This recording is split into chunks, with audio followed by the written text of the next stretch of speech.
Vision 0.1 में आपका स्वागत है और आज मैं आपको बताने जा रहा हूं आईने अकबरी से जुड़ी और कहानी, जिसमें हम आपको बताएंगे कि कर निर्धारण यानी अकबर के शासनकाल में कर निर्धारण किस प्रकार का था। मैं पिछली वीडियो में मैंने आपको बताया था कि आईने अकबरी, अकबरनामा, साथ ही मैंने आपको बताया आईने 10 साला के बारे में, किस प्रकार आईने 10 साला के जरिए अकबर ने भूमि की पैमाइश कराई और भूमि का पैमाइश कराकर उसका निर्धारण किया। लेकिन अब हम जानेंगे कि भूमि को कितने वर्गों में बांटा गया है और कर निर्धारण यानी भूमि को बांटने के बाद उसका कर निर्धारण किस प्रकार किया गया है। तो सबसे पहले हम जानकारी हासिल करेंगे भूमि का वर्गीकरण, यानी अकबर ने अपने शासनकाल में किस प्रकार भूमियों को बांटा था। आईने अकबरी के जरिए हमें यह जानकारी मिलती है कि अकबर किस प्रकार भूमि का वर्गीकरण किया था। साथ ही भूमि को उसने 4 प्रकार में बांटा था, यानी भूमि को उन्होंने 4 तरीकों से बांट दिया था राज्य के। पहला है पोलज, दूसरा है पर्ती, तीसरा है छछर भूमि, चौथा है बंजर। हम सबसे पहले जानकारी हासिल करेंगे पोलज भूमि के बारे में। पोलज भूमि के जरिए यह इस प्रकार की भूमि होती थी, यानी ये प्रथम श्रेणी की भूमि मानी गई। लेकिन इसमें होता क्या था कि इसमें साल में 2 प्रकार की फसल उगाई जाती थी और सालों भर खेती करने की वजह से इसमें प्रत्येक वर्ष सरकार को टैक्स देना होता था। यानी इसको अगर लिखना हो तो आप ऐसे लिख सकते हैं, यह प्रथम श्रेणी की भूमि थी जिसमें प्रत्येक समय खेती होती थी और इसमें साल में 2 फसल प्राप्त की जाती थी। यानी साल में इस भूमि पे कितनी प्रकार खेती की जाती थी, तो 2 प्रकार की खेती की जाती थी। इस भूमि से सरकार को प्रति वर्ष भूमि कर मिलता था। यानी एक ऐसी भूमि थी पोलज जिससे यह जानकारी हमें मिलती है कि साल में 2 फसल उगाई जाती थी और साथ ही यहाँ से प्रति वर्ष सरकार को कर मिला करता था। यानी कहा जा सकता है कि सरकार को जो कर मिलता था किससे मिलता था, सालों भर पोलज भूमि से। दूसरा पॉइंट आता है पर्ती। यह वह भूमि होती है जिस पर 2 से 3 वर्ष खेती करने के बाद पुनः उर्वरक शक्ति प्राप्त करने के लिए 1 वर्ष के लिए खेती छोड़ दी जाती है। यानी पोलज में तो इस प्रकार की व्यवस्था नहीं थी, लेकिन पर्ती में इस प्रकार की व्यवस्था कर दी गई। यानी इसमें भूमि पर खेती की जाती थी 2 से लेकर 3 वर्ष। आज भी बहुत जगह पे आप देखिएगा, देखने को आपको मिलेगा कि 2 से 3 वर्ष खेती की जाती है, फिर उसे पर्ती छोड़ दी जाती है ताकि वह पुनः भूमि क्या है, उर्वरक शक्ति प्राप्त कर ले और खेती योग्य बन जाए। तीसरा पॉइंट आता है छछर भूमि। यह वह भूमि होती थी जिसको कृषि योग्य होने के लिए 3 से 4 वर्ष पर्ती छोड़ी जाती थी।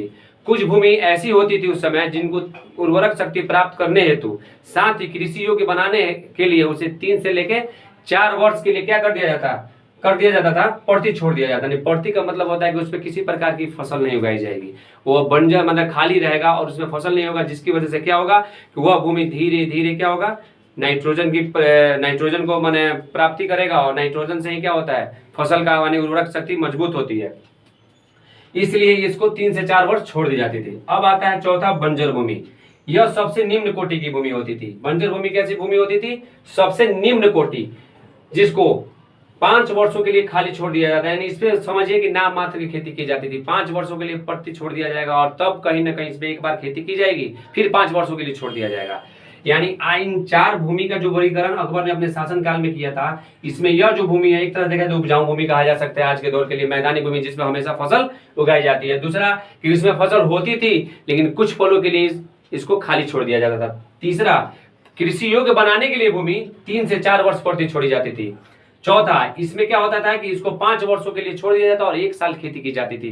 माने देखने से ये लगता है कि अकबर ने अपने कर प्रणाली को अच्छा बनाने के लिए, भूमि बंदोबस्त को मजबूत बनाने के लिए, किसानों के प्रति अपनी निष्ठा जो दिखाया उसने बहुत बेहतर दिखाई। इस भूमि के वर्गीकरण की वजह से कर का भी अपना अलग अलग क्या होता है प्रकार हो गया, मैंने किस खेती से क्या कर लेना है। नहीं तो ऐसा होता है कि पूरा भू राजस्व में एक ही बराबर अगर टैक्स लिया जाता है तो बंजर भूमि पे अगर बराबर टैक्स लिया जाएगा तो फिर किसान कहां से खेती कर पाएगा। खेती तो 3 से लेकर 4 वर्ष खेती होती नहीं है और वह टैक्स कहां से देगा प्रति वर्ष। यानी प्रति वर्ष जो टैक्स लेने का जो प्रक्रिया था वो पोलज भूमि में था। नोट, अकबर भू राजस्व नकदी के रूप में प्राप्त करना चाहता था। इसी उद्देश्य से उसने विभिन्न क्षेत्रों के लिए नगद भूमि कर सूची तैयार किया। यानी एक सूची बनाया, वो चाहता था कि जो हमें कर मिले वो नगद में मिले और उसके लिए उसने एक सूची बनाई जिसको दस्तूर, कभी कभी 12th में क्वेश्चन आ जाता है शॉर्ट में कि दस्तूर क्या है, तो आप इसे लिख सकते हैं कि अकबर ने भू राजस्व व्यवस्था में नकदी कर लेने के लिए उसने एक सूची तैयार किया जिसे दस्तूर कहा जाता है। यह था भूमि का वर्गीकरण। अब आता है कि कर निर्धारण। मान लीजिए भूमि को मैंने बांट दिया, अब कर का निर्धारण किस प्रकार था, तो आईने अकबरी के तहत कर का निर्धारण 3 प्रणालियां थी। यानी कर के निर्धारण करने के लिए 3 प्रणालियों का निर्माण किया गया था। पहला था गल्ला बख्शी। भारत में यह कर प्रणाली काफी पुराना व्यवस्था है, यानी गल्ला बख्शी जो था भारत की सबसे प्राचीन कर प्रणाली, जिसे बटाई के नाम से जानते हैं। बटाई 3 प्रकार की होती थी। यह गल्ला बख्शी जो तो खासकर काबुल और कश्मीर में ज्यादा प्रचलित था। यह सवाल आता है कि गल्ला बख्शी जो कर निर्धारण प्रणाली थी सबसे ज्यादा कहाँ विकसित थी, तो काबुल और कश्मीर आप बोल सकते हैं, जिसे बटाई के नाम से भी जानते हैं। बटाई को यानी बटाई के 3 प्रकार होते थे। एक होता था खेत बटाई, दूसरा होता है लंग बटाई, तीसरा है रास बटाई। खेत बटाई यानी खेत बटाई का तात्पर्य यह होता है कि खेतों में फसल उगा दी जाती थी। फसल रोपने के वक्त या फसल उग जाने पर उस खेतों को देखकर एक अनुमान के अनुसार उस पर बांट दिया जाता था कि ये आधा किसानों का, ये आधा सरकार का। यानी खेत बटाई के जरिए इसी प्रकार की कर दिया जाता था।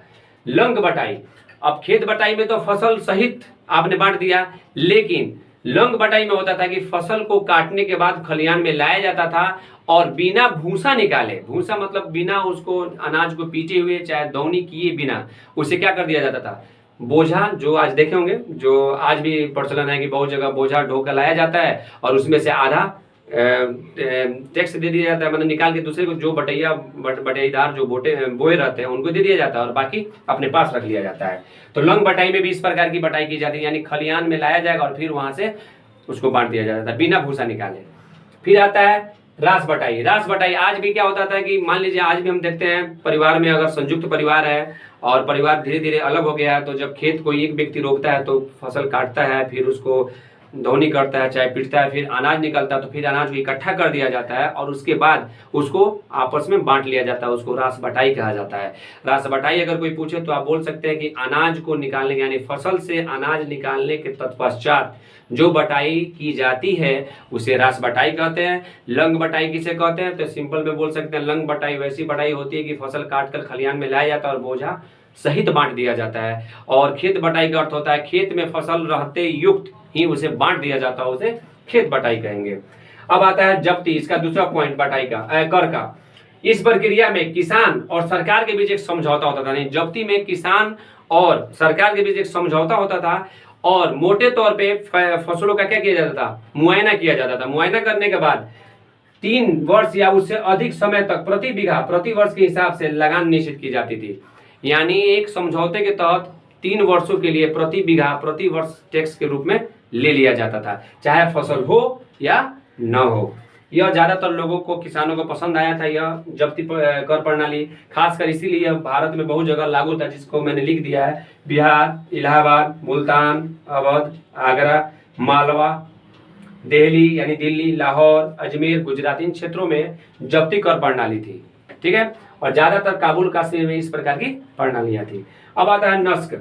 यह प्रणाली थोड़ा झंझटपूर्ण प्रणाली थी, इसमें बड़ा असमंजस हो जाता था। इस प्रणाली के जरिए मोटे तौर पे पैदावार आंक ली जाएगी और उस हिसाब से कर लिया जाता था। मान लीजिए 10 किलो है चाहे 20 किलो है, तो 20 किलो है तो 20 किलो के हिसाब से टैक्स दीजिएगा, लेकिन अगर उसको 40 बना दिया जाए, चाहे 30 बना दिया जाए, चाहे 35 बना दिया जाए, तो टैक्स तो आपको ज्यादा देना पड़ रहा है, या कभी कम कर दिया जाए। तो इस प्रकार की नीति की वजह से झंझटपूर्ण हो गया था यह कर प्रणाली, इसीलिए ज्यादा विकसित नहीं हुआ। खासकर बिहार, माफ कीजिएगा, बंगाल और उड़ीसा में इसका थोड़ा प्रचलन ज्यादा था। और इस तरह से हम जानकारी यह हासिल किए कि अकबर भू राजस्व व्यवस्था में सुधार करने के तत्पश्चात भूमि को कितने वर्गों में बांटा ताकि किसानों को सुविधा हो, और साथ ही कर प्रणाली को इतना बेहतर बनाया ताकि कर लेने में किसी प्रकार की कठिनाई न हो। इस सारे का ब्यौरा कागज पे रखा जाता था ताकि कभी भी, मान लीजिए आज भी हम देखिए फसल का जो हम मालगुजारी कटाते हैं, जैसे रसीद कटाते हैं कर्मचारी से, वो सब रसीद क्यों कटता है, ताकि आपके पास प्रूफ हो कि आपने इस वर्ष यह टैक्स कटवाया है, यानी यह कर चुकाया है। अकबर ने इस प्रणाली को शुरू किया और यह सारा लेखा जोखा रखता था ताकि किसानों पे किसी प्रकार का बोझ न हो। न ही अगर मौजूदा सरकार में यह अगर टैक्स लिया गया तो अगला सरकार जो आता है, अगला जो राजा बनता है, वो टैक्स वहां से ले, न कि पीछे से ले। उसकी इस नीति को बड़ा सराहनीय कहा जा सकता है और किसान इस पद्धति से काफी खुश थे।